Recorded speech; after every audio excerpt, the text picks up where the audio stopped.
فقالوا له يا فضيلة الإمام أنت مش لاقي المكان ده وتقعد بيك. قالوا له ليه؟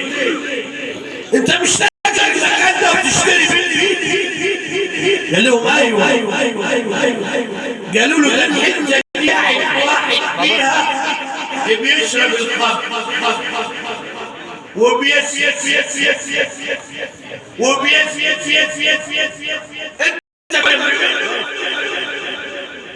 قال لهم حطوا جنب بيت. فشد الإمام الشبلي الجرد جنب منه وبيشرب الخمر سابوا. لا خبط عليه. خبط على بيت. قال له مين؟ قال الشبلي.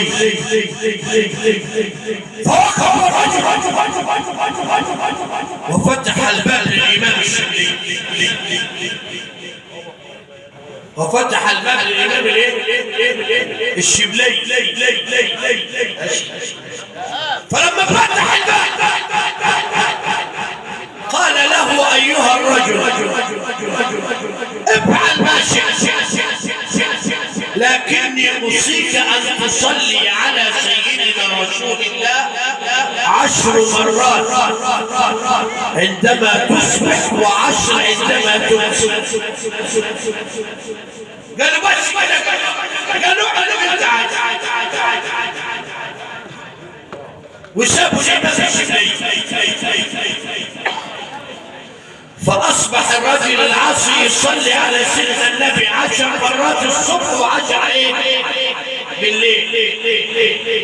فقال ازاي اصلي على سيدنا النبي واشرب ما عادش عشان الصلاة على على سيدنا النبي. قال ازاي اصلي على سيدنا النبي واشرب ما عادش قال ازاي اصلي على سيدنا النبي ما عادش ده بغايا من بغايا بني اسرائيل دخلت الجنة في شربة ماء كان شربة ايه؟ ماء. ما بالك بكثير الصلاة على سيدنا النبي وما عادش لا يسلف ولا يسلف ولا يشرب الخمر.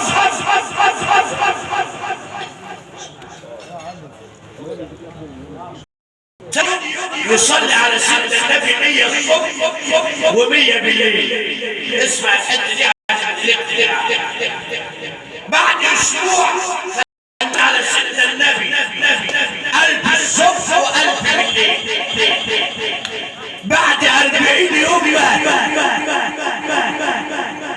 هو بيصلي على سيدنا النبي 1000 الصبح و1000 بالليل. وسيدنا النبي قال ايه؟ من صلى علي 1000 لم يمت حتى يرى مقعده من الجنة.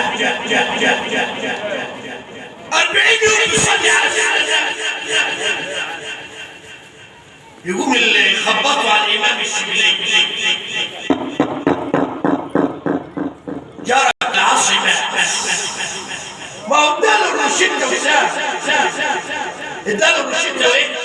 وساب. بكثرة الصلاة على سيدنا محمد تكفى همك ويكفى ايه؟ ذنب. صلى عليه الإمام الشبلي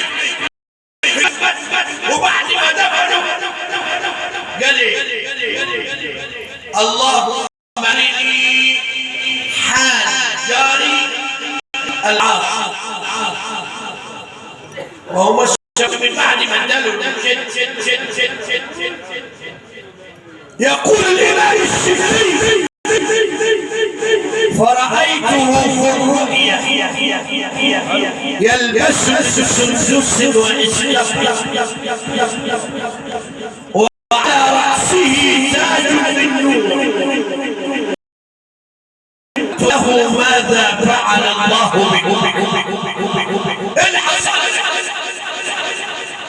قال يا شريك تلعثم لساني عند سؤال الملكين. الملكين جايين كده تلعثم.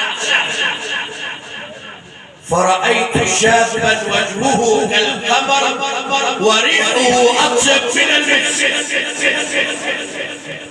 لا يرفع قدم ولا يضع أخرى إلا ويغير المسك. واحد شباب شفته كده وجهه أفضل من القمر وريحه أطيب من المسك، لا يرفع قدم ولا يضع أخرى إلا ويغير المسك. فجاء إلي وهمس إلي في أذني شوشت وقال لي كل الملكين ربي الله، كل الملكين ديني الإسلام، كل الملكين نبي هو رسول الله. فقال يا شريك تعلقت بصوت بعد أن جاوبت على الملكين وقلت له بالله عليك من أنت مين؟ اسمع قال له ايه عشان نختم. قال أنا ملك خلقني الله من كثرة صلاتك على سيدنا رسول الله وأمرت أن أنصرك في كل قلب. بالصلاة على سيدنا النبي. إذا ما شئت بالدارين تسعد فأكثر من الصلاة على سيدنا محمد، وإن شئت القبول في الدعوات فاختم بالصلاة على سيدنا محمد، فلا صوم يصح ولا صلاة لمن ترك الصلاة على سيدنا محمد. وإن كانت ذنوبك ليست تكفر بالصلاة على سيدنا محمد، فما تتضاعف الحسنات إلا بتكرار الصلاة على سيدنا محمد. وعند الصراط ترى أمور تسرك بالصلاة على سيدنا محمد. قولوا جميعا يستغفر